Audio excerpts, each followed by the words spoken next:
Que bom que você está aqui, que bom que a gente pode adorar o Senhor juntos e aprender da palavra dele. O tema da mensagem de hoje é Deus te vê. E só de passar esse tema ali para o pessoal da comunicação, o Henry já falou sobre Agar, né? Falei, rapaz, é isso mesmo, sobre Agar. Então, quero te convidar a abrir comigo a sua Bíblia em Gênesis, capítulo 16.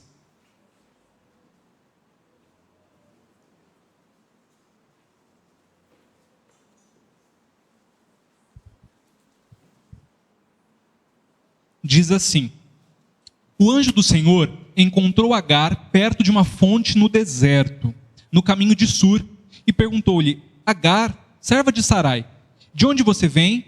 Para onde vai? Respondeu ela: estou fugindo de Sarai, a minha senhora. Disse-lhe então o anjo do Senhor: volte a sua senhora e sujeite-se a ela. Disse mais o anjo: multiplicarei tanto os seus descendentes que ninguém os poderá contar. Disse-lhe ainda o anjo do Senhor: você está grávida e terá um filho, e lhe dará o nome de Ismael, porque o Senhor a ouviu em seu sofrimento. Ele será como jumento selvagem, sua mão será contra todos, e a mão de todos contra ele, e ele viverá em hostilidade contra todos os seus irmãos. Este foi o nome que ela deu ao Senhor que lhe havia falado: tu és o Deus que me vê. Pois dissera: teria eu visto aquele que me vê? Por isso o poço que fica entre Cádiz e Berede foi chamado Beer-Lahai-Roi, que significa o poço daquele que vive e me vê. Bonito, né? Isso está lá nas letrinhas miúdas da sua Bíblia, talvez. Se a sua Bíblia tem aí concordância no finalzinho, você vai encontrar lá um pontinho que indica a tradução do nome desse poço. O poço daquele que vive e me vê. Tudo bem. Deixa eu perguntar uma coisa. Você que está aqui, já sentiu alguma vez um derrotado? Aquela situação que você fala: meu Deus, que vergonha, que situação terrível que eu passei agora. E você se sente para baixo, deprimido. Às vezes é aquela prova que você estudou tanto e achou que estava arrasando, e no final sai de lá com um gabarito na mão e se sentindo derrotado. E fala: eu não consegui nem ler as perguntas direito. Não foi, hoje não foi o dia. Aquela entrevista de emprego que você almejava tanto e você saiu de lá falando: não fui bem, eu engasguei, eu não consegui responder. Ah, meu Deus. Eu lembro de ter vivido muito isso quando eu estava tirando a CNH, quando eu estava tirando a carteira de habilitação. Eu reprovei 3 vezes na baliza. Eu nunca tinha errado uma baliza na aula de habilitação. Nunca. Desde primeira, o professor passou ali a receita, né? Existe toda uma receita ali de retrovisor e tal, não sei o que, um caminho para você fazer. De primeira eu entrei na vaga e fiquei me achando, né? Aquela vaga que só funciona na autoescola. Tamanho certinho do carro, mas beleza, consegui. E fui arrasando, né? Meu medo era a rua, mas baliza, tiro de letra. Na primeira, não consegui entrar. Não conseguia, o carro foi virando, eu entrava e saía, e o carro foi ficando de lado no meio da vaga, eu já não sabia mais como que voltava, e o tempo acabando, reprovei. Lá vai, mais um mês de espera, até marcar o reteste, a vergonha, e uns R$200, nem lembro agora quanto que era para fazer um reteste. Ai meu Deus, daí já bate o nervosismo, porque era a parte que eu sabia, e eu reprovei. Como que vai ser na próxima? Na segunda, a mesma coisa, na terceira, a mesma coisa, e cada vez que eu saía, a minha igreja estava orando lá em Curitiba, ficavam orando por mim, que ia fazer, e para avisar para o pessoal que, eu reprovei. Você se sente um derrotado, você se sente acabado, né? Essa semana, para quem não sabe, a gente bateu o carro, né? E voltou todo um filme na cabeça, porque foi bem fazendo baliza, né? Eu bati o carro lá em casa, saindo do culto, aqui no domingo passado. A gente foi lá para Cajati, fui levar o pastor Vili para encontrar o pastor Márcio, amigos, né, de seminário também. E saindo ali da central, eu estacionei, subindo ali aquele morrinho da central, para quem conhece. E, enfim, na hora de sair, o carro não conseguiu subir o morro, ele voltou, né? Não foi barbeiragem, não foi. Antes que alguém pense isso, né? Não foi. Garanto para você, foi falha mecânica. E quem falar qualquer coisa está convidado a comparecer no gabinete depois. Mas o fato é que o carro não subiu, bateu, e aquela vergonha, meu Deus, e todo mundo olhando, e o pessoal do posto ali, né, desce, é de alguém de vocês, e acha o dono do carro e conversa, e explica o que aconteceu, enfim, você se sente um derrotado, você se sente terrível, né? Acho que todo mundo já sentiu em algum momento esse sentimento amargo na boca, né, de derrota. Por outro lado, como é bom aquele sentimento, né, de se sentir importante alguma vez. Sabe, aquele sentimento de, não, tô bem, né, tô legal. Quando você é padrinho de casamento de alguém, né, Mateus e Isa, novembro fui padrinho de casamento deles. E você chega lá, tem uma mesa escrito reservado para você, né? Você fala, meu Deus do céu, peraí que eu tô grande, né? Quando alguém sabe o seu nome, né? Quando alguém que é importante sabe o seu nome. Você chega em um lugar e o dono sabe quem é você. Fala, não, mas eu te conheço, não é o fulano. Fala, sou eu mesmo. Ele sabe meu nome, rapaz. Tô importante, tô chique. E a mensagem de hoje é um pouquinho sobre isso também. Sobre esse sentimento de alguém que sabe o seu nome. De alguém que te conhece. De alguém que talvez você nem sabia, mas sabe exatamente quem é você. E isso faz até aqueles momentos de vergonha, de derrota, valerem a pena. Mas antes da gente falar de Agar, a gente precisa começar a falar sobre Abraão, para te contextualizar. Na verdade, sobre Abrão. Porque em Gênesis capítulo 12, onde essa história começa, ele ainda é Abrão, casado com dona Sarai. E diz assim o texto de Gênesis 12, do 1 ao 3. Então o Senhor disse a Abrão: saia da sua terra, do meio dos seus parentes e da casa de seu pai, e vá para a terra que eu lhe mostrarei. Farei de você um grande povo e o abençoarei. Tornarei famoso o seu nome e você será uma bênção.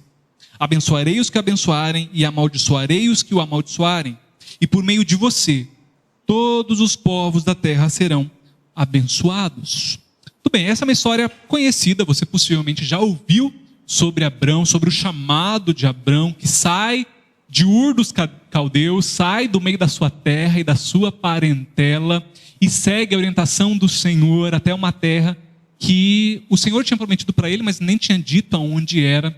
E ele sai em peregrinação confiante, seguindo a direção e a ordem do Senhor. Ele sai ali com sua esposa, com uma caravana de servos, já era um homem rico, e por todo lugar onde ele passa, o Senhor o vai abençoando. Ele se estabelece em Canaã, que era a terra onde o Senhor estava dizendo que um dia seria da sua descendência, aquela terra que mana leite e mel, que um dia seria do povo hebreu, descendente de Abraão. Ele chega e se estabelece ali por um tempo. Depois de um tempo, a fome na terra, né? Possivelmente uma seca que assola a região, e eles fogem dali e eles vão parar no Egito, e muito possivelmente é nessa peregrinação até o Egito, onde eles compram Agar, uma escrava egípcia, que seria ali uma companheira, uma dama de companhia, uma escrava pessoal de Sarai. E eles ficam no Egito por um tempo. Na verdade, no caminho até lá, Abrão combina com a sua esposa e fala assim: olha, você é muito bonita, e possivelmente quando a gente chegar lá, uma terra que não serve ao Senhor, que não tem nenhum princípio do Deus a quem nós servimos, eles vão me matar para ficar com a viúva nova no pedaço. Então você, por favor, você diga que você é minha irmã. Olha que homem, né? Que homem, que hombridade maravilhosa é essa, né? Você diz que é minha irmã, e se alguém quiser ficar com você como esposa, que fique. E quem quer ficar com Sara como sua esposa, ninguém mais, ninguém menos que o próprio faraó. Devia ser uma bela moça, né? O próprio faraó se encanta com Sarai, leva-a para a sua casa. O texto não dá maiores detalhes sobre isso, mas a toma como sua esposa. E, enfim, Deus dá acontece toda uma situação ali, é revelado a verdade, eles acabam sendo expulsos do Egito, porque isso acaba trazendo maldição sobre aquela terra. Aquilo que estava acontecendo ali não agrada ao Senhor, e o faraó toca eles dali, expulsa eles dali, e eles saem de novo de lá, agora possivelmente já com uma situação melhorada da cidade, da terra de onde eles vêm. Ló, no caminho, se separa de seu tio Abrão, cada um vai para um caminho. Ló acaba escolhendo a terra que muito próxima de Sodoma, e depois a gente sabe tudo o que vai acontecer ali, e Ló está lá no meio daquela história, daquele enrosco todo, porque ele está andando e Abrão fala: olha, cara, você tem muitos empregados, muito rebanho, eu também tenho, a terra é pequena para a gente tem que se separar, não dá para a gente andar junto, porque os pastos não dão conta dos nossos rebanhos. Então você escolhe o seu caminho, eu escolho o meu, e está tudo bem, pode escolher.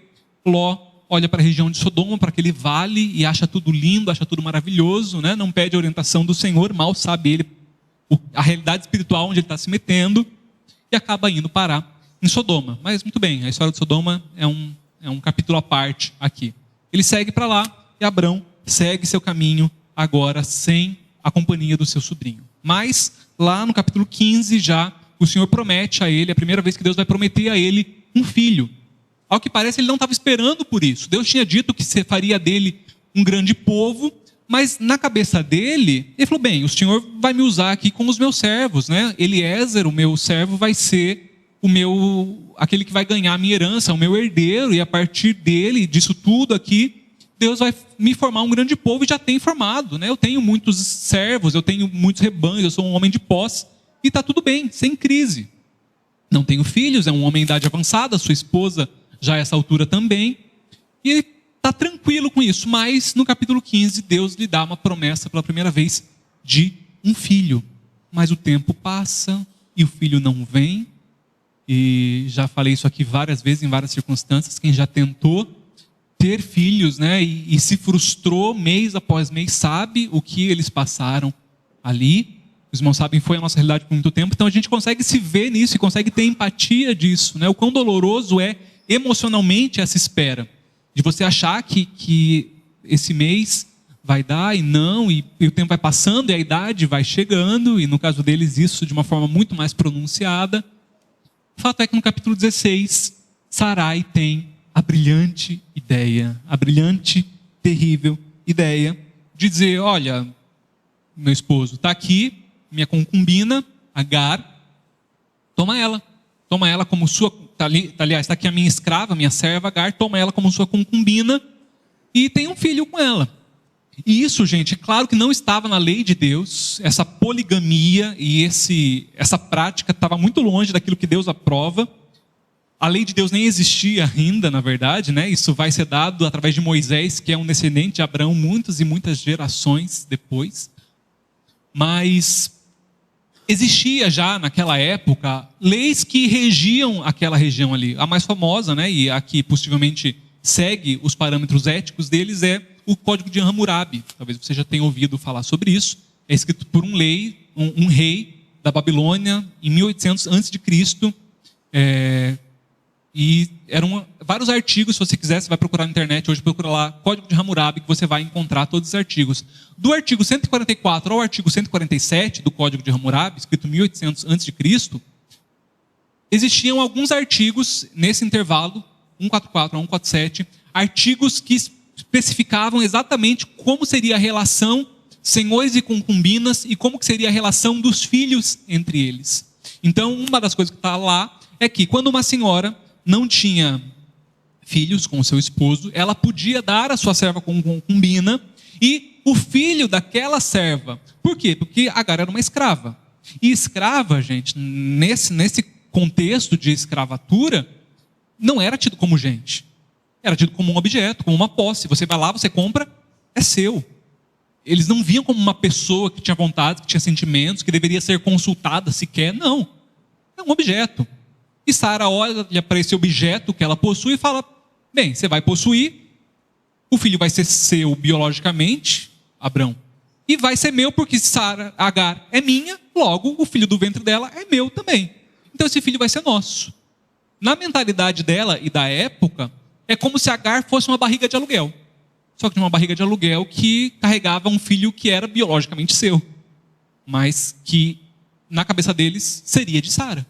Então ela faz essa proposta e parece muito interessante. Isso não é uma novidade, se você se lembra. Isso acontece também depois com Jacó. Lembra que Jacó, além das duas esposas, Raquel e Lia, tinha também duas concubinas. Cada uma serva de uma das suas esposas, Bila e Zilpa, que também lhes dão filhos que seriam contados como das suas progenitoras. Enfim, então isso não era uma novidade. É muito estranho, de novo, não é porque está na Bíblia que Deus aprova. Tá bom? Não é porque está na Bíblia que era o plano de Deus e que deveria ser assim. A Bíblia está relatando, inclusive, os atos falhos dos seus heróis. Abrão e Sara, um patriarca, uma matriarca da fé.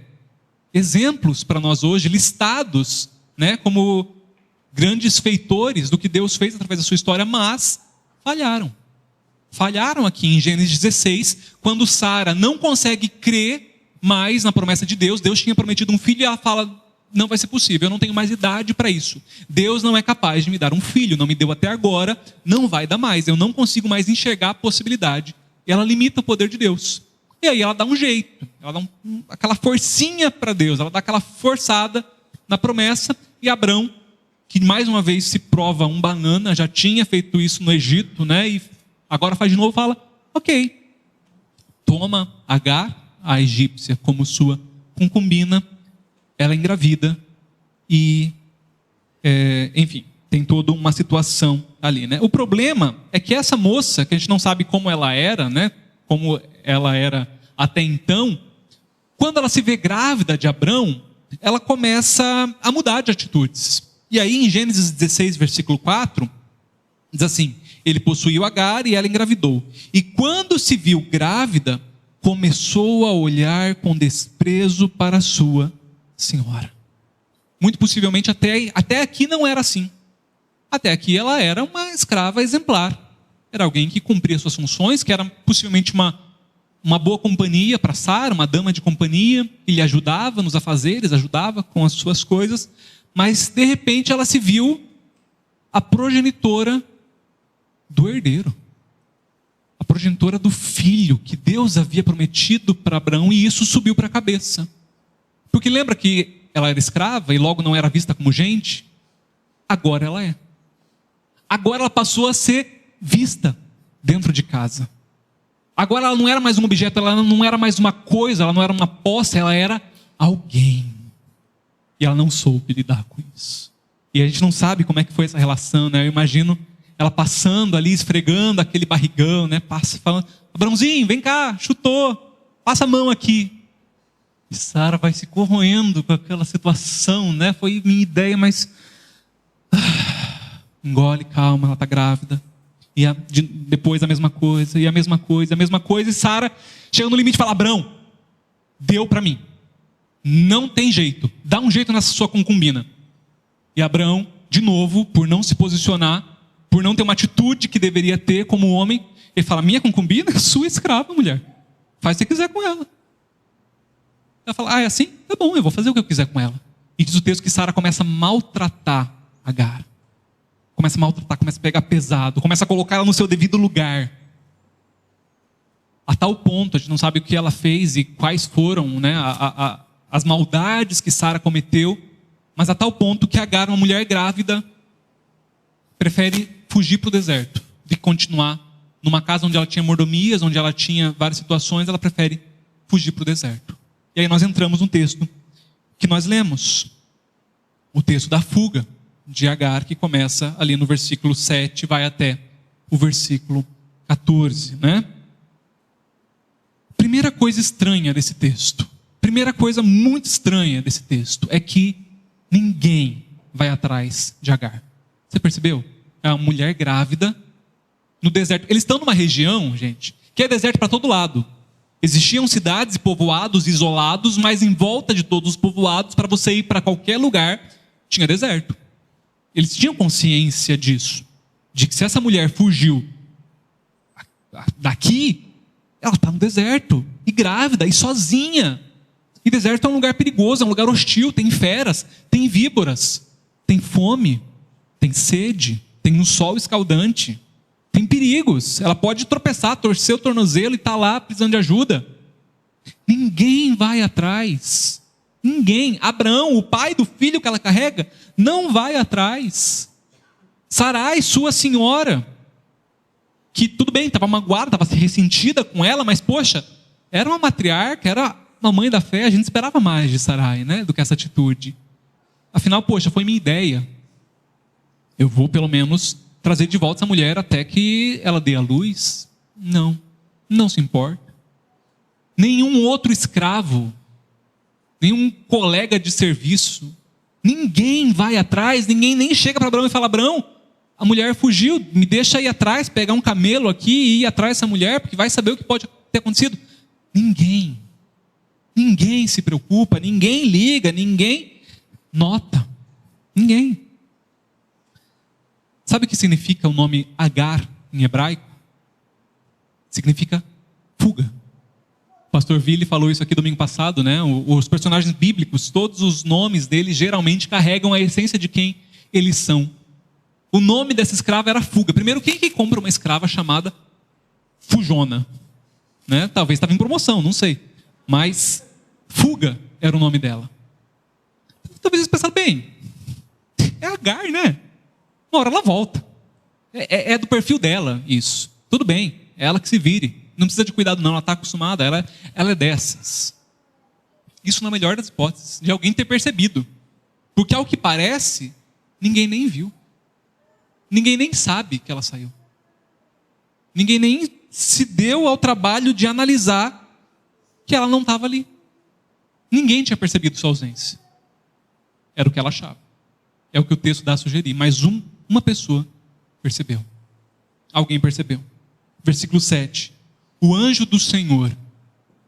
Na sua versão, o anjo do Senhor está em letra maiúscula? Dá uma olhada aí. Você está com a Bíblia aberta, é claro. Né? Claro que está com a Bíblia aberta. Gênesis 16, versículo 7. Anjo do Senhor, letra maiúscula? Minúscula em anjo. Tá, a maioria em maiúsculo, né? Geralmente quando a gente vê assim o anjo do Senhor, em letra maiúscula, é o apontar para uma teofania. Teofania é algo visível que aponta para a presença do Senhor. Por exemplo, a sarça ardente é uma teofania. É uma demonstração visível da ação direta do próprio Deus. É claro que ele não pode ser visto por olhos humanos, ele já disse isso para Moisés, aquele que vê morre, mas ele pode se apresentar figuradamente. Então nós vemos isso na sarça ardente, nós vemos isso num redemoinho, nós vemos isso em várias situações, são teofanias. E quando aparece aqui o anjo do Senhor, é uma representação do próprio Deus falando com ela. O anjo do Senhor encontrou Agar perto de uma fonte, no deserto, no caminho de Sur, e perguntou-lhe: Agar, serva de Sarai, de onde vem, para onde vai? Ninguém tinha notado a ausência dela. Ninguém. Seu senhor, sua senhora, seus colegas, mas Deus a encontra. E Deus vai atrás dela no deserto. E Deus vai atrás de gente no deserto. Eu não sei por qual deserto você tem fugido. Talvez assim como Agar, você também às vezes se vê numa situação desesperadora. Não dá mais para continuar e eu preciso sair daqui. Mas para qualquer lugar que você vai, é deserto para todos os lados. Deserto é transição. Deserto é sinal de mudança. Deserto é um lugar desconfortável de se estar. Porque mudança gera esse desconforto. Sair da zona de conforto, né? Aquele lugar da qual nós estamos acostumados, nos faz muitas vezes passar por desertos, fugindo. E quem sabe você hoje se encontra num deserto. Quem sabe você achou que isso seria a solução. Não, eu preciso ficar sozinho, eu preciso me desligar, eu preciso sair, eu preciso colocar a cabeça no lugar, eu preciso que as pessoas notem a minha ausência. Mas não adiantou, né? Assim como Agar, talvez você tenha percebido que não foi uma boa ideia. Não foi uma boa ideia sair. Eu não consegui nada do que eu queria. Não consegui colocar a cabeça no lugar, só me sinto sozinho, só me sinto pior. Não encontrei a ajuda que eu esperava. Não encontrei a falta que eu achei que eu iria fazer.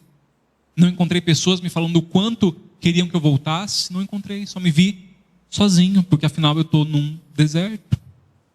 E quem sabe você se sente assim, sozinho. Mas o Senhor viu. Se ninguém mais viu, o Senhor viu. Viu a mim, viu a você, se importou e perguntou: Ei, Agar, de onde você está vindo e para onde você está indo? Qual a sua história? Por que você está aqui? O que você está fazendo aqui? Uma coisa interessante, um escravo, como ele era acostumado a ser chamado dentro de casa? Ei, você, vem cá. Ou, vem aqui. O Senhor encontra essa mulher que já não é nem escrava, é só alguém que ninguém se importa, sozinha, se sentindo derrotada, com o ego destruído. Ser escravo já deve ser uma coisa desoladora. Ser tratado como um objeto, ser vendido por moedas, ser quantificado, seu valor é quantificado em moedas. Isso devasta a alma do ser humano. Isso por si só já era terrível. Ser uma escrava abandonada e que ninguém nem sentiu a falta, não dá para mensurar o que é isso. E essa mulher, Deus procura no deserto e Deus chama: Ei, Agar, eu sei quem você é, eu te conheço. Ninguém veio atrás, né? Mas eu estou aqui. Eu quero conversar com você. Eu quero saber a sua história. Não importa, meu irmão e minha irmã, como você foi tratado pelos homens. Quem sabe a sua história de dor e o seu deserto passa pela situação de ter sido destratado, ter sido maltratado, tratado como um lixo, tratado como alguém que nem era gente. Mas o fato é que não importa. Pessoas que um dia foram famosas, capas de caderno dos anos 90, hoje ninguém lembra o nome. Pessoas que hoje ninguém sabe o nome, amanhã podem estar dando autógrafos, porque fizeram uma dancinha que viralizou no TikTok.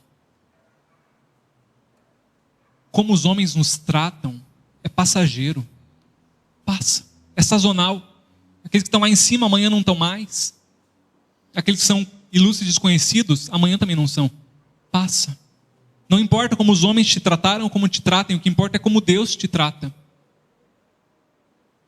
E Deus te chama pelo nome. Porque isso não muda. Deus que é conhecido como Deus de Abraão, de Isaac e de Jacó. Os patriarcas. Homens poderosos, conquistadores de terras, de rebanhos, imponentes. Também é o Deus de Agar. O Deus que se apresenta e a chama pelo nome. É o Deus do Daniel, Deus da Aline, do Lucélio, do Paulo, do Ivênio, da Bianca. É o seu Deus, que te conhece e se importa. Quando ninguém mais se importa, Ele se importa. E Ele pergunta: Daniel, Agar, de onde você está vindo e para onde você está indo? Qual é a sua história? O que te trouxe aqui nessa noite? O que está fazendo aqui? Essa é a pergunta de Deus para Agar. O que está fazendo aqui? Me conta a sua história. Como é que você veio parar aqui nessa noite? Como é que você veio parar aqui na CIB de Jacupiranga? Como é que você veio parar aqui nesse vídeo do YouTube? O que te fez parar aqui? Qual é o seu passado? É um passado de dor? É um passado de abuso? De ter sido abusado, de ter sido maltratado? De um relacionamento romântico que se frustrou? De uma sociedade que te machucou e que você não deveria ter participado? De um passado muito ruim que você não quer falar? De um passado muito bom, mas que passou e hoje é só passado e te dói porque você queria voltar e não consegue? Qual é a sua história? E Deus pergunta isso não é para mexer numa ferida, meu irmão. Não é simplesmente para cutucar e te fazer chorar e te deixar emotivo, não. Deus pergunta porque Ele se importa. Porque tem gente que adoraria falar. Tem gente que tem uma história de um passado aqui na garganta. Só que tem a sensação de que ninguém está muito afim de saber. As pessoas já têm os seus problemas, cada um tem a sua situação para viver, e eu não quero dar trabalho, eu não quero levar meus problemas para os outros, né? Tem muita gente que às vezes começa o atendimento pastoral assim: pastor, desculpa por trazer problema para você. Eu falo: meu irmão, esse é meu trabalho. Por favor, me traga problema. Eu preciso disso. Não é trabalho, meus irmãos. Para mim como pastor, mas muito mais para o pastor dos pastores. Para aquele que quer ouvir a sua história. Ele senta com você e fala: me conta o que está acontecendo com você. Ele se importa, ele quer ouvir. Ele quer que você pare de carregar esse fardo pesado, deserto para cima e para baixo. E fala: deixa comigo, vamos sentar aqui, me dá essa sacola de esse fardo aqui. Me conta o que aconteceu. Engraçado que Deus faz duas perguntas para ela, né? De onde você vem e para onde você vai. E ela só conta do passado. Respondeu ela: estou fugindo de Sarai, a minha senhora. Só. Ah, Senhor, eu estou grávida e, poxa, eu estava tentando ajudar aquele casal. Um casal de idade avançada. Nem perguntaram se eu queria, e não iam perguntar mesmo, porque eu sou uma escrava. Mas, poxa, Eu estava com eles nesse projeto. Eu engravidei, tá? Pisei na bola depois, me subiu para a cabeça, eu errei, mas eu esperava ser tratado com um pouquinho mais de dignidade. Eu achei que a gente estava junto nisso, mas fui maltratada, tratada como lixo. Ela fala do passado, mas Deus também tinha perguntado do futuro. Para onde você vai? E ela, nada disso sobre o futuro. Por quê? Quem chuta? Porque ela não sabe. Ela está fugindo. Qualquer lugar serve. Eu não fiz planos, eu só saí. Me deu uma louca. E eu saí vagando por aí. O que eu não quero é voltar para trás.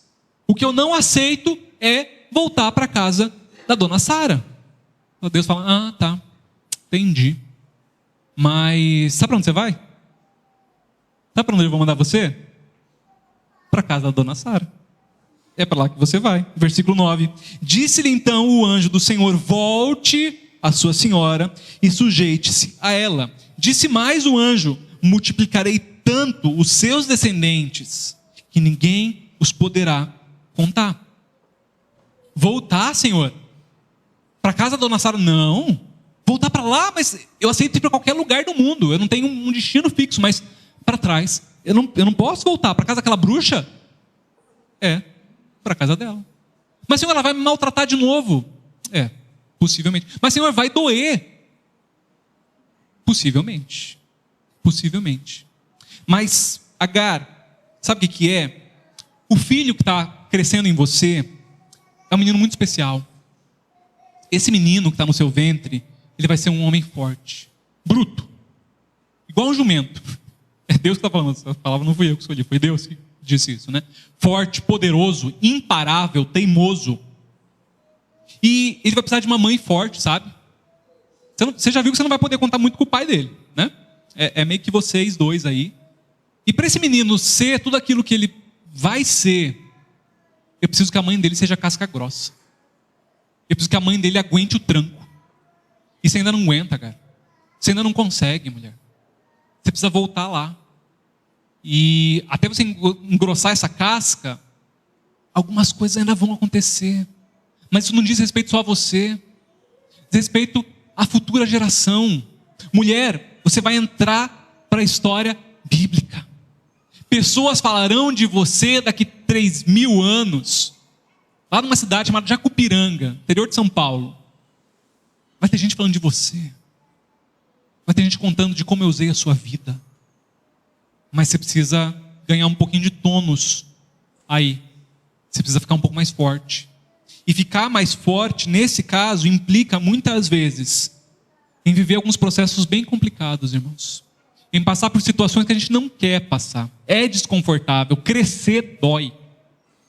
Se doesse, todo mundo seria um gigante na fé. Todo mundo seria imparável, imbatível. Mas são poucos os que se submetem a isso. São poucos que estão dispostos a aguentar o processo, a permanecer, a chorar e falar, eu vou ficar aqui. Até a nuvem do Senhor se mover, até a coluna de fogo sair do lugar, eu fico aqui, no deserto, mas com o Senhor, chorando, mas aos pés dele. Eu não saio. Eu quero estar onde Deus me mandou estar. E onde Deus mandou Agar estar é na casa de Sara. É nesse lugar onde ela já sabe que o negócio não vai ser legal. E Deus dá uma promessa para ela. Deus faz uma promessa agora e faz uma aliança com Agar. Isso é sensacional. Deus está dizendo, olha, esse menino aí, ele vai ser bênção. Porque eu estou alcançando ele com a misericórdia que eu tenho sobre Abrão. Um dia eu fiz uma promessa para Abrão.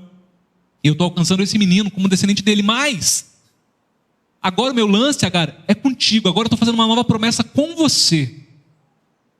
O que Deus estava dizendo? Ainda que Abrão te abandone de novo, eu não te abandono. Porque agora o meu papo é contigo, Agar. Eu sou o Deus que te vejo. Eu sou o Deus que te encontro. Eu sou o Deus que me importo. Eu sou o seu Deus. Eu sou o Deus de Agar, o Deus da egípcia. Eu sou esse Deus. Pode voltar. Eu vou ser contigo. Vai em paz. E Agar volta. Agar volta. Ela vai para casa e a história prossegue, né? Tudo para ser um lindo final feliz, né? Mas não. Ismael nasce. Abraão já tem 86 anos quando isso acontece. Seus nomes são trocados. Agora sim, depois de tudo isso, Abrão se torna Abraão, o pai de multidões, e Sarai se torna Sara, uma princesa. Seus nomes são agora sim trocados. Eles se mudam daquela região, saem de novo, peregrinam até a região do Neguebe.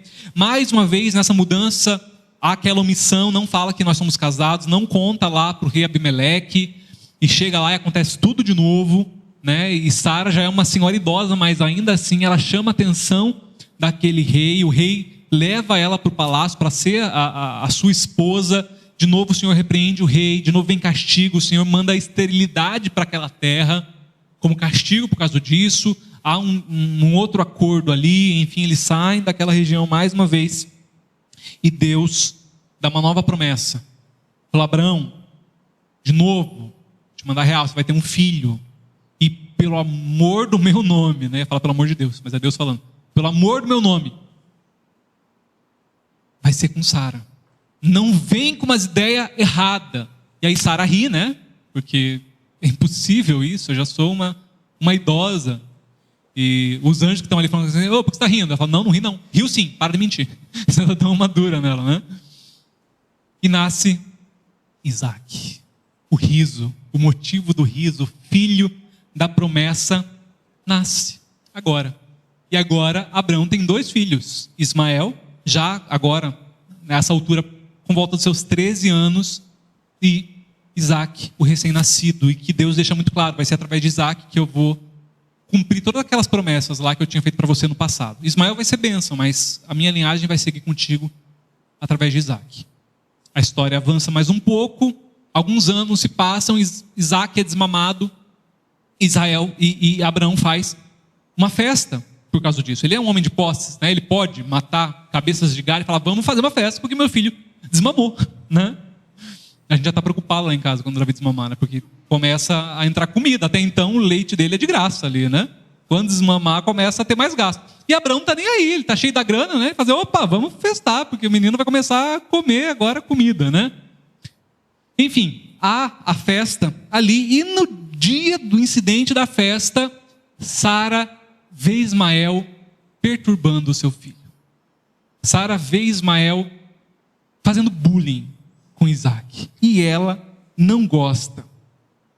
Gênesis 21, versículo 9, diz assim, Gênesis 21, versículo 9: Sara, porém, viu que o filho de Agar, a egípcia, dera a Abraão, estava rindo de Isaac, e disse a Abraão: livre-se daquela escrava e do seu filho, porque ele jamais será herdeiro com o meu filho Isaac. Isso perturbou demais Abraão, pois envolvia um filho seu. Mas Deus lhe disse: não se perturbe por causa do menino da escrava, atenda a tudo que Sara lhe pedir, porque será por meio de Isaac que a sua descendência há de ser considerada. Mas também do filho da escrava farei um povo.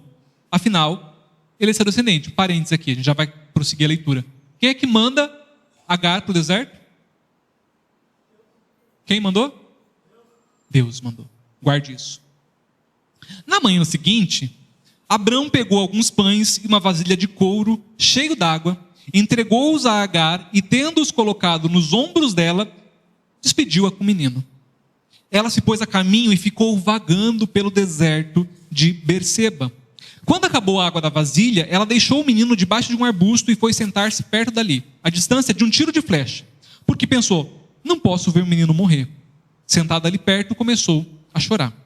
Deus ouviu o choro do menino, e o anjo de Deus do céu chamou Agar e lhe disse: o que aflige, Agar? Não tenha medo. Deus ouviu o menino chorar, lá onde você o deixou. Levante o menino e tome-o pela mão, porque dele farei um grande povo. Então Deus lhe abriu os olhos e ela viu uma fonte. Foi até lá, encheu de água a vasilha e deu de beber ao menino. Deus estava com o menino. Ele cresceu, viveu no deserto e se tornou flecheiro.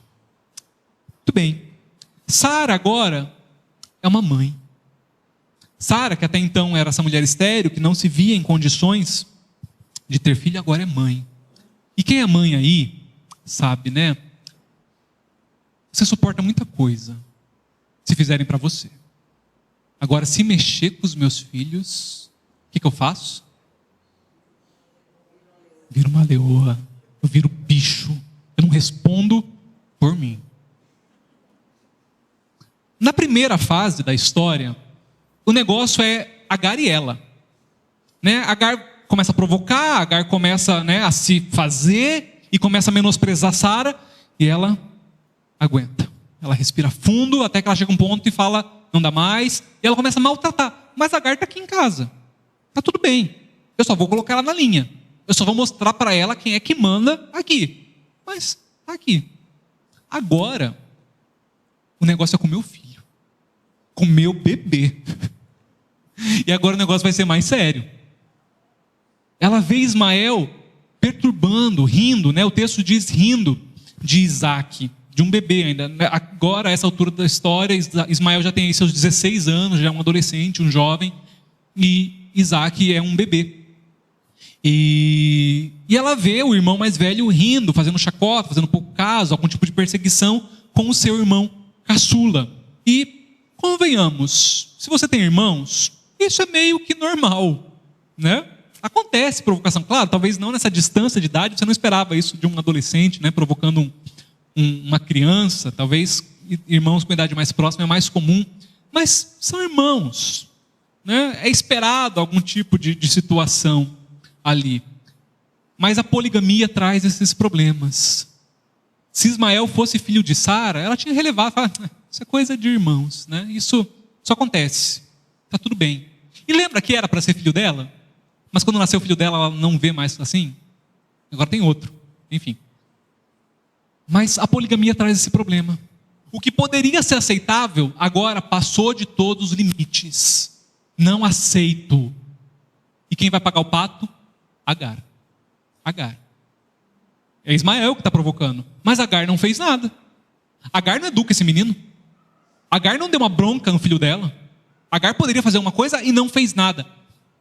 Abrão, some com essa mulher da minha frente. Eu não quero ver pintada de ouro. Dá seus pulos, dá seu jeito. O que você vai fazer? Te vira.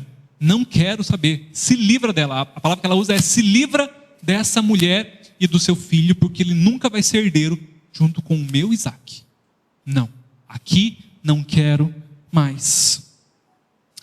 E essa briga que começa no quintal de Abrão, até hoje, o mundo sofre as consequências.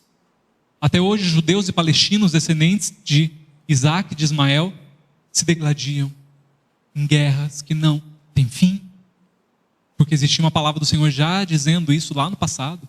Olha, Ismael vai viver em contenda com todos os irmãos dele. Os descendentes continuam e o mundo continua pagando porque um dia um casal não teve fé suficiente para esperar no Senhor a promessa se cumprir. Percebe como a sua fé ou a sua falta de fé afeta as gerações futuras?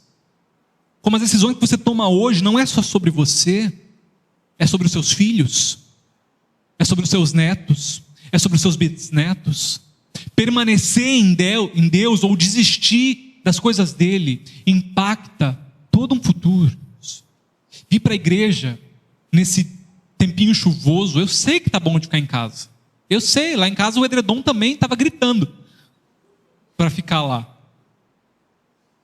Mas ao você vir, você está ensinando uma lição para os seus filhos. Nós permanecemos. Nós somos aqueles que adoram a Deus. Nós somos daqueles que congregam com o seu povo, que se mantém firme. Você está ensinando uma lição. Quando você sucumbe à vontade de ficar, você também está ensinando uma lição. Esses dois deixaram um legado terrível para o mundo.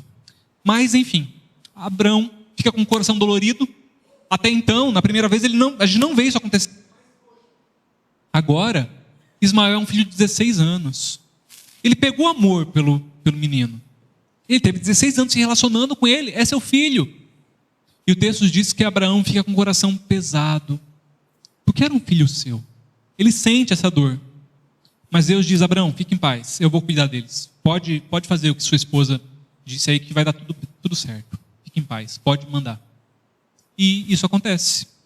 No dia seguinte, ele entrega uma sacola com pães, um cântaro com água e tchau.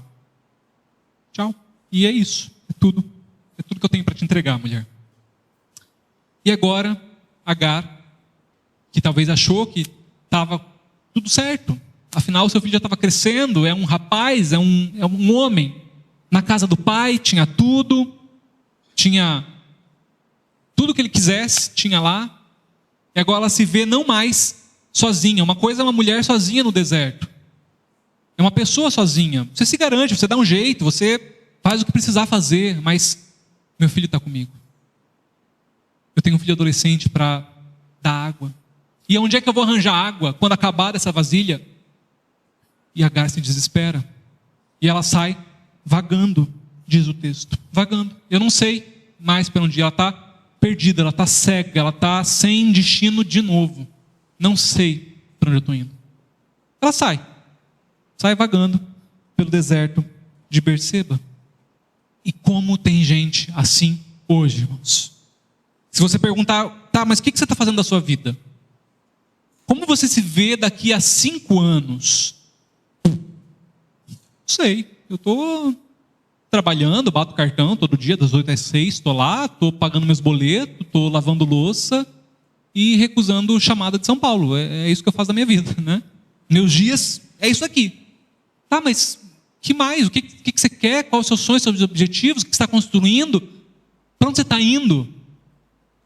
Não sei, estou sobrevivendo, estou vagando. É basicamente isso.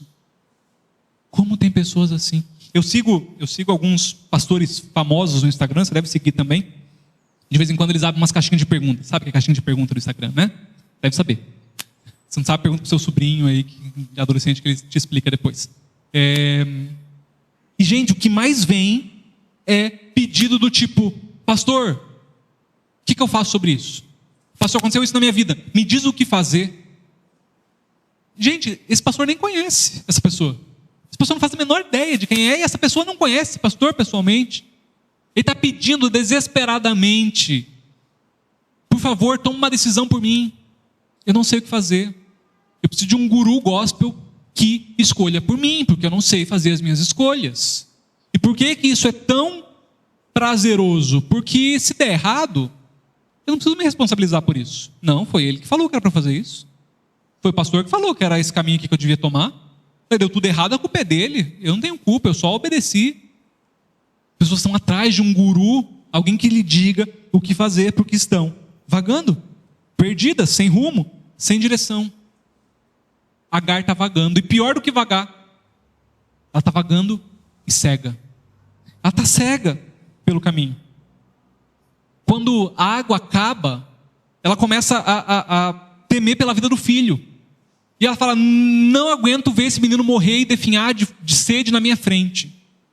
Ele começa a chorar, ela deixa ele embaixo de um arbusto e vai à distância de um tiro de flecha. Quanto que alcança uma flecha? Não sei. Depois você pesquisa e me diz aí. Quão longe vai? Deve ir longe. Ela se distancia do menino e fala: ó, morre aí, chora aí, né? Deserto é o lugar onde o filho chora e a mãe não vê. Fica chorando aí, eu vou chorar no meu canto, fica cada um chorando no seu, até a gente morrer, desidratado, aqui no deserto, beleza? Beleza. Mas, por que ela está cega? Qual é o nome do deserto? Ela está? Berseba. Versículo 14 diz isso. De novo, se a sua Bíblia tem uma concordância, aquelas letrinhas que fica lá embaixo, um númerozinho, umas letrinhas miudinhas no rodapé da sua Bíblia, dá uma olhada aí se tem. Se tem, possivelmente ali depois de Berseba, tem uma letrinha tipo E. Daí você procura o E lá embaixo, que vai ter uma referência. A sua diz alguma coisa? Passo do juramento. Keione, que diz? Tá, Poço dos 7. Que mais? Alguma outra Bíblia? Isso é a tradução do nome Berseba. Uma das traduções de deserto de Berseba é deserto dos 7 poços. Deserto dos 7 poços. Ela está no deserto. Mas é um deserto onde um dia foi cavado 7 poços espalhados. Está cheio de poços. Tem um deserto bom para você ir? É Berseba. Tem água lá. Você não morre de sede lá, a não ser que você não encontre os poços. A não ser que você não os veja. Agar está chorando copiosamente, desesperadamente, porque eu estou no deserto, porque não tem água, porque eu não consigo, porque meu filho vai morrer, porque eu vou morrer. Estamos abandonados, sozinhos. Mas ela está cega. Mal sabe ela que tem um poço ali, pertinho dela. E ela não vê. Ela não consegue ver. Ela não consegue perceber isso. Está espiritualmente cega.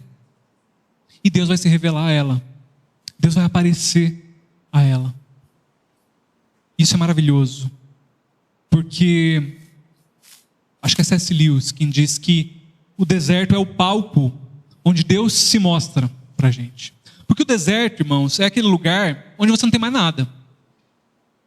E só quando você não tem mais nada é que você consegue perceber que Deus está lá. Às vezes a gente tem tantas coisas e tantas coisas tiram o foco de Deus, é tantos afazeres, é tantas rotinas, é tantas propriedades, é tanta coisa para cuidar, e a gente esquece de Deus. Ele não é a nossa prioridade. Mas quando tudo isso é tirado, como foi tirado de Agar, de uma hora para outra, ela sai da mansão de Abraão e vai parar no meio do deserto, expulsa com um cântaro de água e uns pedaços de pão, e se vira a mulher. Quando isso acontece, só resta alguém na vida dela. Deus. E Deus, ele não se importa em ser a última opção. Isso é maravilhoso. Eu e você, a gente não gosta de ser a última opção, né? Aquela pessoa que só nos procura quando ela precisa muito. Aquela pessoa que só nos procura quando nada mais deu certo. Aí ela se lembra da nossa amizade. Aí ela se lembra quem nós somos. Aí ela se lembra que nós estávamos aqui. A gente odeia isso. A gente não gosta de ser a última opção. A gente se sente ofendido.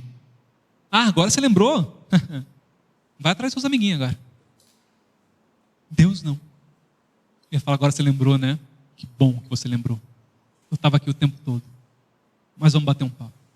Tudo bem. Tudo bem. Deus se relaciona com ela. Versículo 17. Deus ouviu o choro do menino. E o anjo de Deus do céu chamou Agar e lhe disse: o que aflige, Agar? Não tenha medo.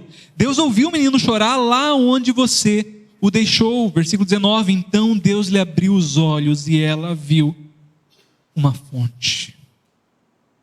Deus faz um milagre. E não é que Deus faz brotar uma fonte no meio do deserto. A fonte já estava lá. Tinha 7 fontes, 7 poços espalhados naquele deserto. O milagre é que Deus abre os olhos. Ela não tinha visto nenhuma. Nenhuma. Ela não conseguia ver. Ela não conseguia perceber, ela estava cega. Só focada no problema, só focada no medo, só focada no deserto, só focada no fato de ter sido abandonada. Cega. Mas quando ela chora junto do Senhor, e o Senhor vem a ela, e o Senhor abre os seus olhos, ela enxerga. No nosso dia a dia, chorar geralmente embaça a vista, né? Chorar faz a gente ficar com a visão turva, entope o nariz, é horrível. No mundo espiritual, chorar aos pés do Senhor abre a nossa visão.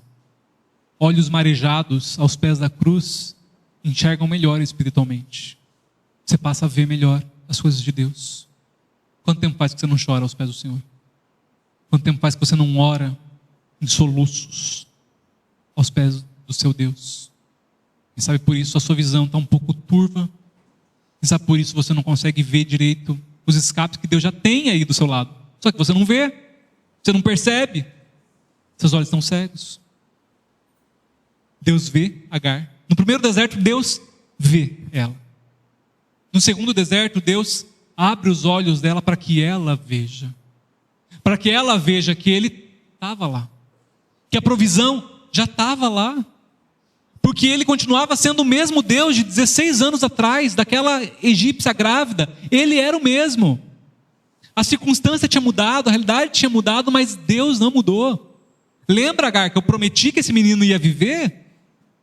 Ele não vai, eu não trouxe ele até aqui para morrer agora. Fique em paz, Agar. Você esqueceu do nosso encontro, você esqueceu do nosso acordo, lembra? Ainda que Abraão te abandonasse, eu estaria com você. Ele te abandonou, né?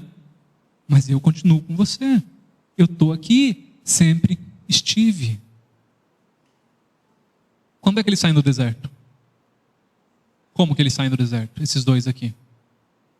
Vê aí. Gênesis 21. Versículo 20. Deus estava com o menino. Ele cresceu, viveu aonde? Viveu no deserto e tornou-se flecheiro. Vivia no deserto de Parã e sua mãe conseguiu-lhe uma mulher da terra do Egito. Eles nunca saíram do deserto. Nunca saíram de lá. Eles passam a morar no deserto. Eles passam a ser essas pessoas que habitam ali, em regiões desérticas, mudando de tempos em tempos, mudam de deserto, vão para o deserto de Parã, mas sempre no deserto. A gente é louco para sair do deserto, né? Senhor, me tira do deserto, me tira da situação. Te mandar real. Às vezes Deus não vai tirar do deserto. Algumas vezes Ele não vai mudar isso. Algumas vezes o milagre é o começo do capítulo 20, do versículo 20. E Deus estava com o menino. Aonde? No deserto. No deserto. Esse era o milagre. Quer milagre? Toma milagre. Vou ficar com você aqui. A gente vai crescer junto no deserto. E eu vou ser a provisão de vocês, eu vou ser a resposta de vocês. Mas a gente vai ficar aqui. Nesse lugar. Junto comigo. E queridos, junto com Deus, se Deus está com a gente, tudo bem o deserto. Se Deus estiver do nosso lado, a gente passa. Porque Deus é a nossa força. Deus é o nosso descanso. Deus é o nosso oásis. Deus é o nosso maná. Deus é que nos sustenta. É fácil a vida no deserto? Com certeza não é. Com certeza não é. Mas muito pior é ir para longe da vida que Deus quer para você. Muito pior é morar na mansão de Abraão, quando não é isso que Deus quer para você. Seria um inferno. Seria terrível. Se é deserto, junto com Deus, é a melhor coisa, irmão, que Deus pode ter para você. O Senhor persegue Agar. O Salmo 23, o Ministério do Louvor pode vir aqui já. Salmo 23, o finalzinho dele, Davi vai dizer: porque eu sei que a bondade e a fidelidade do Senhor me seguirão todos os dias da minha vida. Conhece, né? Esse versículo. A palavrinha ali em hebraico para me seguirão, na verdade é me perseguirá. A fidelidade de Deus me persegue. Como um caçador perseguindo uma presa, Ele não me deixa. A bondade de Deus vai atrás de mim. Ainda que eu tente fugir, Ele me encontra. Se eu subir aos céus, lá Ele está. Se eu descer ao mais profundo abismo, lá Ele está também. Agar descobriu isso. Não importa o deserto. Às vezes Deus te leva para o deserto, irmão. Foi Deus que levou Agar para lá. Por quê? Porque Deus queria se revelar a ela.